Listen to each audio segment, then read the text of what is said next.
Hello, I'm Tiffany Godfrey, your committed wife coach. Welcome to Wife Coach TV. I want to talk to you today about 5 simple ways to sabotage your marriage and how to fix it. Now, before you move any further, if you have not joined our community, go ahead and click that subscribe button, okay, to let us know that you're interested, that you want to get more videos. Click that subscribe button now, and I will go ahead and share these 5 points with you, and we'll be out of here. Number 1, never admitting that you're wrong.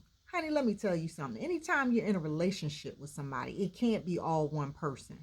I'm not saying that your husband's not right in everything, but never admitting that you're wrong causes tension, stress, strife, and it puts the blame all on your husband. Is he really all to blame? Number 2, comparing your marriage to other people's marriage. That's not realistic. Anytime you compare and say, well, I wish I had what they had, do you really? Do you know what they went through to get where they are? Do you understand the journey that they've taken? Could you really handle that man? So comparing your husband or your marriage to others, it puts your husband in an awkward state. It kind of pushes him away because, you know, sometimes I think as women, we put expectations on our husbands that are not realistic. And then he could easily say, well, I've tried. It's still not good enough. Why try anymore? You don't want your husband to get to that state. Number 3, expecting your spouse to make you happy. Here's the thing. Your husband was not created just to make you happy. I know you really wish he was. I know you want to believe that, but he was not. God and God alone can make you happy. You can make yourself happy, but you can't expect your husband to make you happy 24/7. Why? Because he's not God, okay?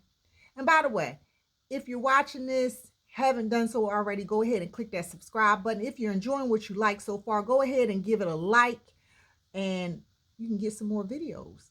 Anyway, number 4, spending one-on-one time with your husband. I have a lot of women, I coach a lot of women who they are not in a bad place in their marriage, but they're not getting that one-on-one time.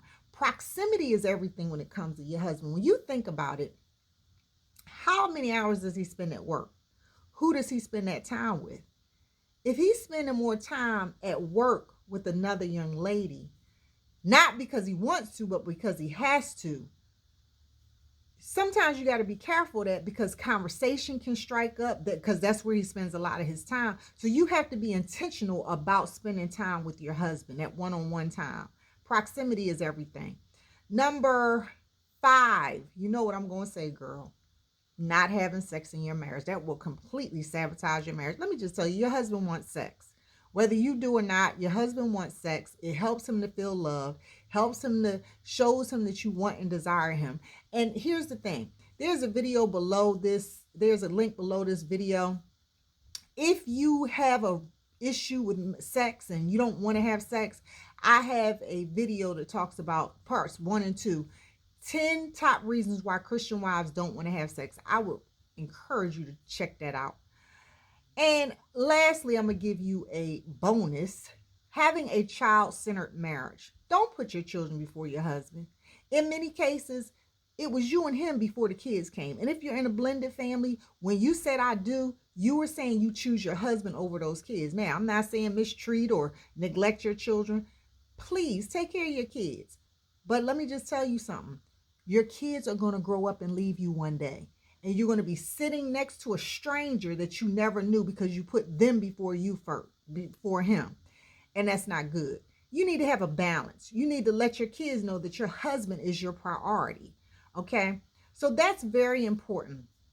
5 simple ways to sabotage your marriage. Never admitting you're wrong. Comparing your marriage to other marriages. Expecting your spouse to keep you happy 24/7. Never spending that one-on-one time with one another. And number 5, not having sex.